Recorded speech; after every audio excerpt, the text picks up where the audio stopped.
Hey. All right, so we are going to work on lesson 5.2 and we're going to be starting to work on slope.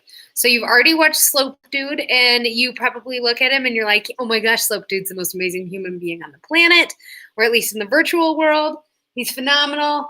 I totally want to embrace Slope Dude on a regular basis. So now here's your chance. We have slopes on graphs in this lesson. When we look at slopes and graphs, it's important that we sort of capture our inner Slope Dude every single time and ask ourselves, okay, what would Slope Dude say if he saw this line?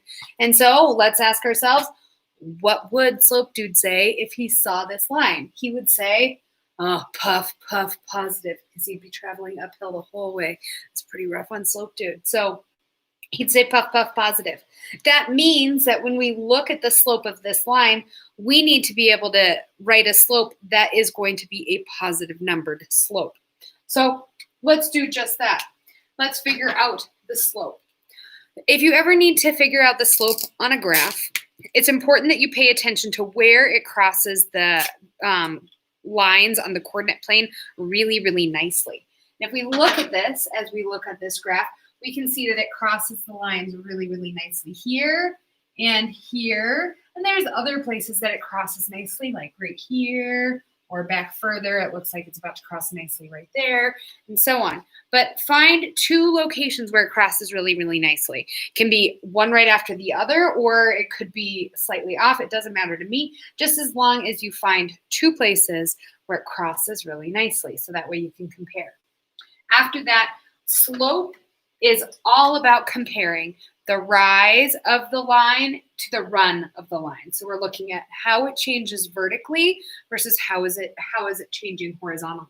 So slope is all about the rise over the run. And you are going to hear me say that all the time. Rise over run. Or vertical change.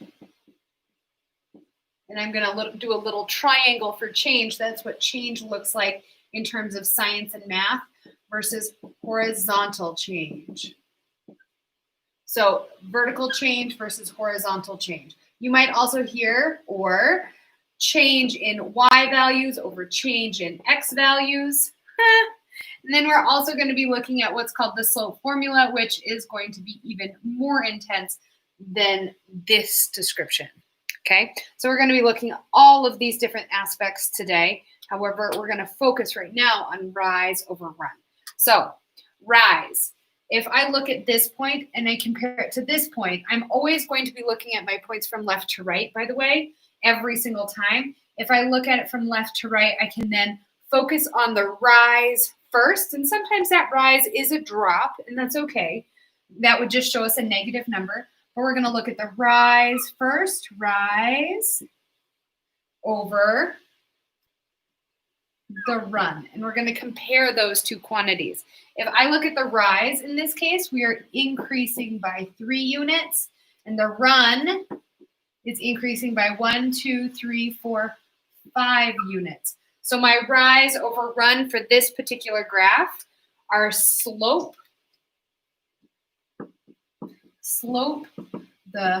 let's see if I can do this color coordinatedly, rise over run. The rise over run for this particular graph is a rise of 3 over a run of 5. And I'm going to leave it just like that. It's going to be your instinct to want to turn these numbers into decimals so that way you can like place them on a number line in your head and say, is this reasonable or not? But if your math is sound, increasing by 3 units over and increasing by 5 units horizontally, if your math is sound in terms of like how you've completed this, you should feel super solid with just showing your answer in terms of rise over run or in fraction form. If you have it in fraction form, you won't ever have to worry about potentially graphing the slope in the future. You automatically have it in rise over run form, which helps with actually graphing later on. So we have just created a graphed line, 3 over 5. Now let's look at what a nice negative line could potentially look like in terms of rise over run. And I'm going to wing this one. I won't have it up there before. I'm going to just sort of make up some numbers. Let's do this. I'm going to make up some numbers, do some random points, try to draw it as nicely as possible on my graph. We'll go from there. So we have some new points on here, here versus here, and we are going to compare the same thing, rise over run. Slope Dude would like this particular graph because it's a nice negative graph. That means he's skiing down the hill, and it's awesome. I like this slope as well. It's pretty sweet. It would actually be pretty darn steep in terms of skiing, but yeah, we can play around with now the rise over the run.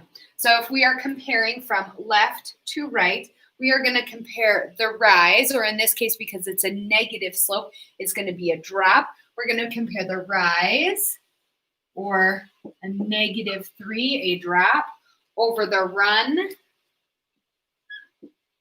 +3. And now we're going to look at the actual slope of rise over run. Slope is equal to rise. Again, this one is a negative slope, so it's negative rise. So that rise is going to be negative over run. Our rise is -3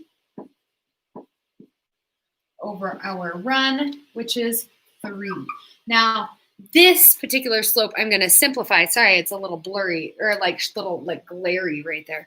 We are going to actually simplify this slope of -3 over 3 to at least get it into the simplest fraction form, which would mean I'm going to divide by 3 on the top and the bottom, and I can at least write it as -1 over 1.